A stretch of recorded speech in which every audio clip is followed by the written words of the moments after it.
Hello, folks, and welcome to a book chat with Brenton Dickieson.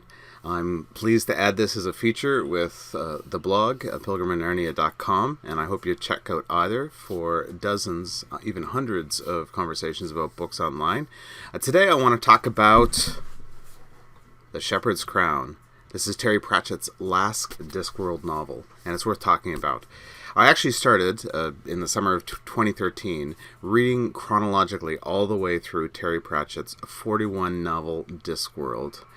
It's a brilliant series, a gorgeous series. I encountered it about a decade before when something I was writing sounded like Terry Pratchett, and then someone in my writing group said, "You need to read this guy." It's true, actually. Terry Pratchett had the kind of voice that I was searching for, although he was already 20 or 30 years into writing in that voice and had established it a little better than I had. I can't actually even remember the first of the Discworld books I read. It might have actually been Interesting Times.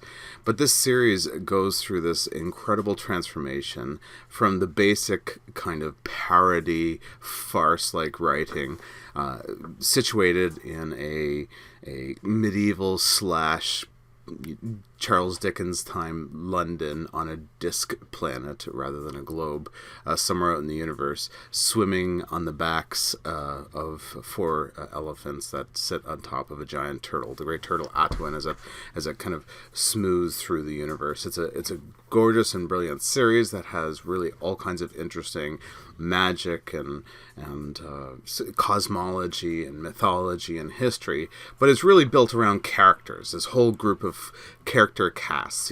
This could be Sam Vimes in the City Watch, with Lord Vertenary looking over and watching the way the city runs through its very sophisticated economic redesign that's going on. Or it could be the Wizards, Rincewind and Unseen University and the kind of galloping, odd collection of academic old men and some emerging young men that run the university. Those are some of the different things. There's some one-off novels as well, but really, of course, it comes down to the witches too. This is where Terry Pratchett chooses to end his series. About 2007 or so, Terry Pratchett knew that he was going to die, and so he started kind of amping up his production, finishing a number of other series, and really kind of focusing on Discworld. Finished bringing Moise van Lipwig and the kind of, I don't know what you would call it, Ankh-Morpork economic development series of books together. Really kind of this great kind of rompy character. And number 40, Raising Steam, and then book number 41, The Shepherd's Crown, are a great way to actually finish off the series.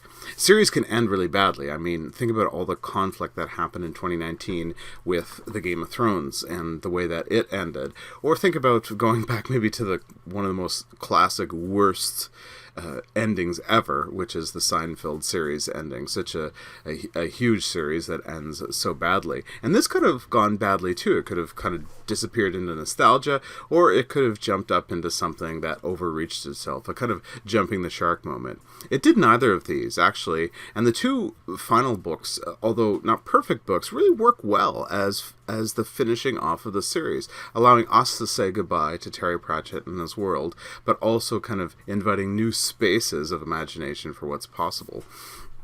I mean, I love these books. I love the Discworld books. They've been a companion for the last 6 years. I've read 41 of them. About every 8 weeks I read one of these books.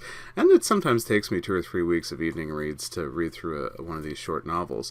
And so this has actually been a significant part of my life for quite a long time. And so it was really kind of sad for me to let this go. It was kind of something I was sad to see happen.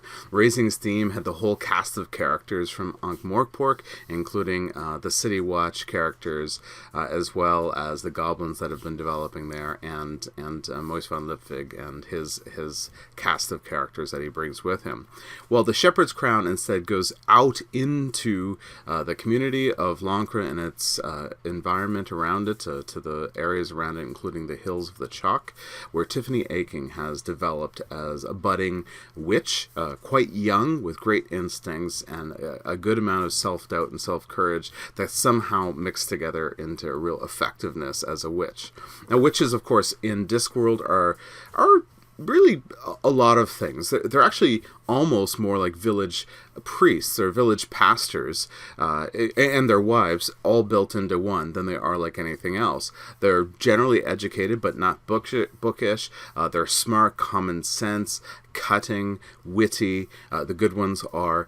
They're super practical, engaged in acts of healing and service in the community, and doing a lot of things like, calving and making sure that sheep are healthy and helping give work as midwives and things like that, clipping toenails of old men using tools that they have designed for them to do so, and really a lot less of the kind of the smash and bang that you would imagine of the witches. And so I think that's why they play the role of the village pastor from some time ago.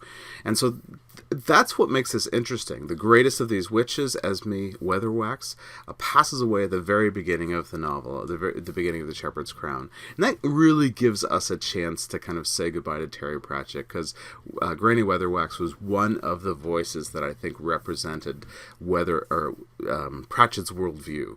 And I would add, a bit of Lord Vetinari, a bit of Sam Vimes in there as well.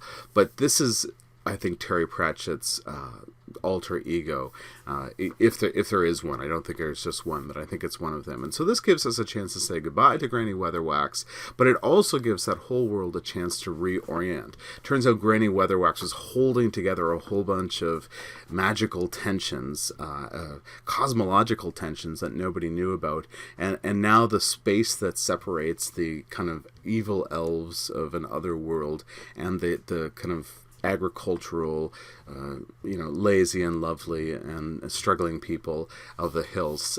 What keeps them apart, Esme is now gone, and so what keeps them apart is no longer there. The elves decide to go over and take over human civilization. Meanwhile, Tiffany Aching has followed in the footsteps of Esme Weatherwax, taking on her steading, trying to hold together two ministries, and is really struggling with the task. It turns out this whole novel really is about that. It's one thing to follow in someone's footsteps, it's another thing to fill their boots. And this is what Tiffany has trouble doing, is trying to fill Esme Weatherwax's boots. And what really works well is when Tiffany finally discovers how she is going to actually wear her own boots and follow in her own way to create her own reality. And that's really what the novel's about. There's a bit of a cosmic battle. That's great. It could be a little bit longer. This book is unfinished in a certain kind of a way. There's a Jeffrey character, and he's actually really great. He's a calm weaver, which I think is a lovely addition to the world in which they live.